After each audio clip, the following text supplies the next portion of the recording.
Only 8 more sleeps until the Six Nations. I really am like a kid before Christmas, ticking off the days on the advent calendar.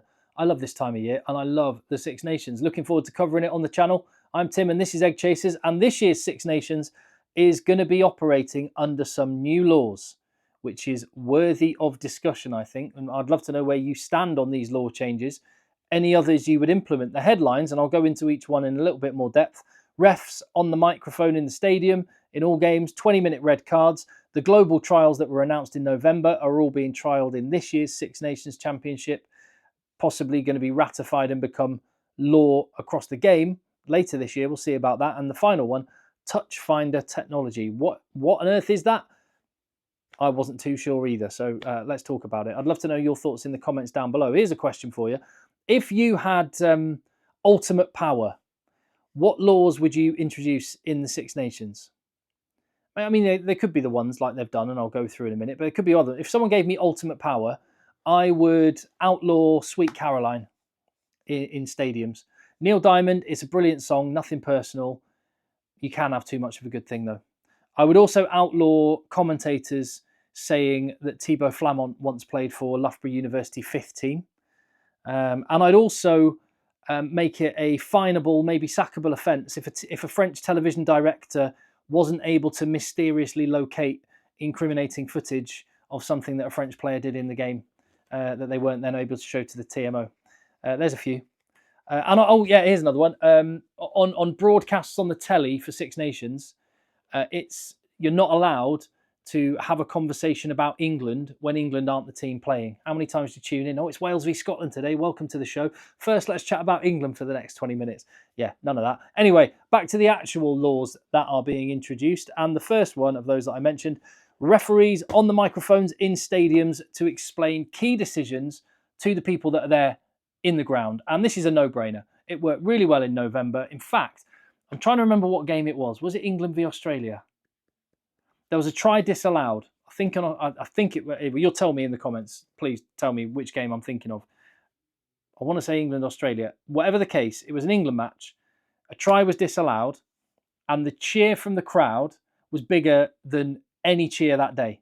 And it just added. It's such an easy thing to do, and it just added something to the whole experience for the people in the stadium. It's frustrating when you go and watch, for all of the brilliant stuff being part of that atmosphere and being part of the day and seeing it in real time and in real life, it does take a little something away. So that's great. So no brainer there. I will say some of the sound systems in stadiums are better than others. In Dublin, for example, I was there in November for the Australia match. It's quite muffled. So hopefully they can make a few upgrades in some places so that fans can hear properly. But that's really easy and really good. I actually, because I couldn't find any photos of referees giving decisions in this fashion in November, so I typed in to ChatGPT, give me a picture of Luke Pearce on a ref mic talking to the stadium, and it gave me that picture, which made me think maybe referees, let's actually get them on the mic, maybe doing the national anthems before the game. I'd be up for that. Next law, 20-minute red cards. Now, previously, when this was first talked about, it's been used now in November, the series we just saw. It's been used in the Rugby Championship. It's been trialled in leagues in various parts around the world. And I think it's been reasonably successful, hasn't it? When it was first announced, France and Ireland were dead against it. And the justification, I think this was from Ireland in particular, they said that it would incentivise dangerous play. Well, I don't know what they're thinking with that. To me, that doesn't make any sense whatsoever. To think that because a 20-minute red card exists, a player would go out and be more dangerous and more violent than they would otherwise be. I think that's for the birds. I don't buy that whatsoever. And we have seen it, as I say, be successful. Ultimately, the more time we can spend with 15 against 15, whilst also, taking care of players, then I think that's the right balance to strike. The element I'm still not totally happy with it is that there's two different types of red card. And I just think that's confusing. And Six Nations is one of those times when there's a load of people, millions of them, tune in to watch and don't watch rugby the rest of the year. It might be Six Nations and World Cup that they watch. And I think it's just another layer of confusion. It's like, oh, right. Oh, that guy's got a red card. He's off then, yeah? No, he's coming back on in 20 minutes. But I thought that other guy in that other game, he was off and he stayed off the whole game. What? Yeah, there's two different types of red cards depending on... forget about it. I think there's an argument that it's going like that. So I don't really want an orange card, but it would make it simpler to explain, I guess, perhaps, maybe, possibly. Let me know in the comments down below.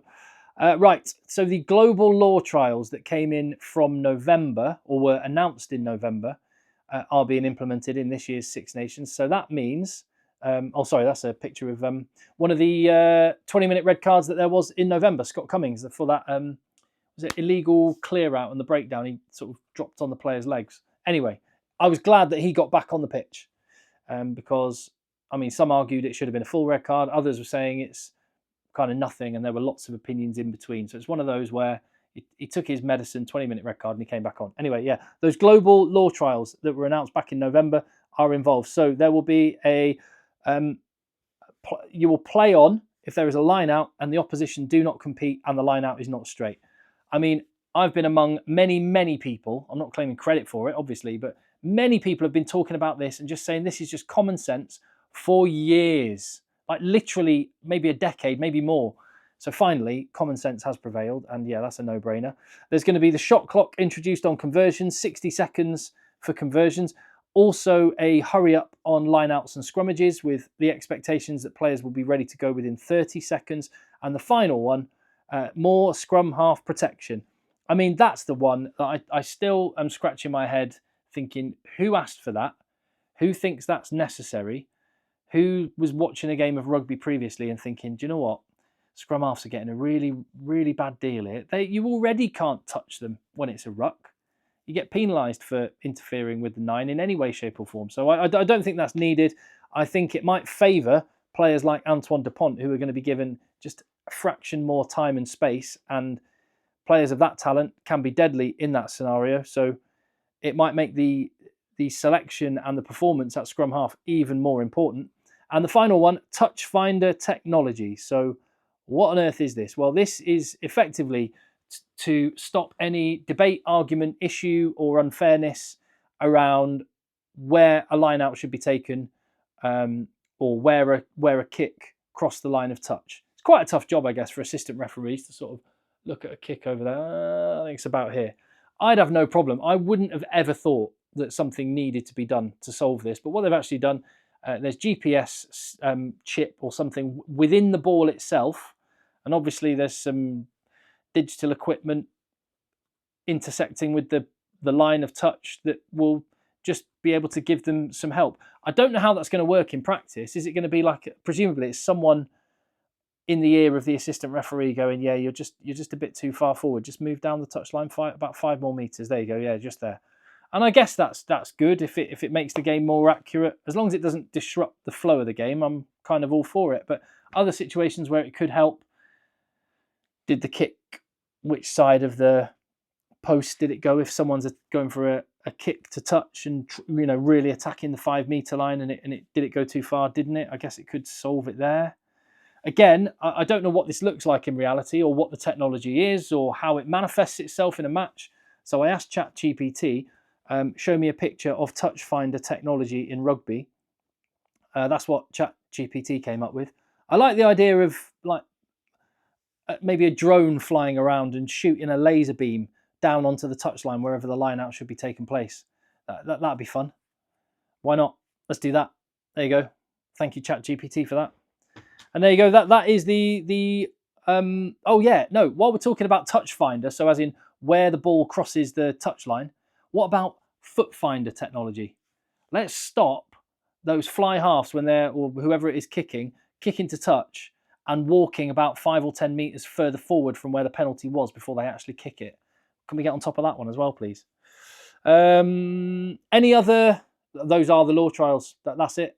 Those are the ones that are coming in. I don't think there's any problem with any of them, is it? I think it could enhance the experience for people at the game, for people watching. Other laws you would introduce, I'd say traditional kits only. Fine, I'm okay. There's going to be no Wales v Ireland, both wearing red and green now because of colourblind. They've decided that's a big enough issue that it warrants one of the teams not playing in their regular home strip. But let's not have another Ireland blue kit or Wales in black and yellow. Just keep it traditional. One of them go in white. That'd be the way to go. Maybe daffodil, rose, and those tartan hat with the ginger hair headdresses. Where do you stand on those? And any coach in a pre or post match interview starting a sentence with the word "look" should get like an electric shock. Like maybe they have to hold a microphone, and if they say the word "look" at the start of a sentence, get a buzz. There you go, just a few ideas. See, put me in charge of rugby. I'll sort it out. Your thoughts in the comments down below. Give the video a thumbs up. Hit subscribe. I will see you on the next one. The Six Nations is coming soon. I cannot wait.